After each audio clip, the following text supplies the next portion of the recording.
So this is Azure Site Recovery at a 30,000 foot level. If there is a failover, like I said, if I'm in Florida, there's a hurricane coming, I want to shift all of my servers over to the West Coast. I'm going to have my recovery plan in place. I'm going to have my VNet set up.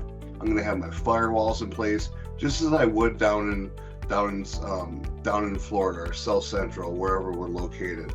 So when we do the failover, we don't have to go through and manually configure IP addresses, DNS servers, domain controllers, all the stuff that we need to run in production. When a failover does happen, there's this little commit right here. What the commit does, it says, okay, everything's failed over. I'm ready to make this data center live. What happens then is this connection, if you have a connection here, this connection is broken and all of these servers are shut down. After an outage happens, everything's running in your secondary data center. Now the hurricane's passed. What we do is we hit this, it's grayed out right now because we're not in a failover, but we hit resynchronize. And what that does is it freezes the virtual machine and says, okay, I'm taking my initial delta and I'm gonna send it back to North Central US.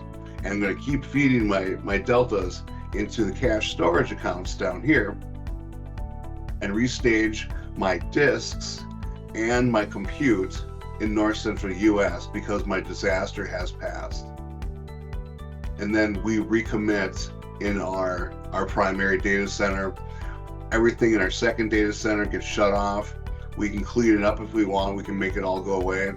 The only thing that remains, as I showed you earlier, in that secondary resource group, are these replica disks. What happens then, when we're failed back over to our primary data center, is those deltas reverse. Those deltas start going from North Central US to East US. So when we need to fail over again, these ASR replica disks are true replicas of what we have in our production data center.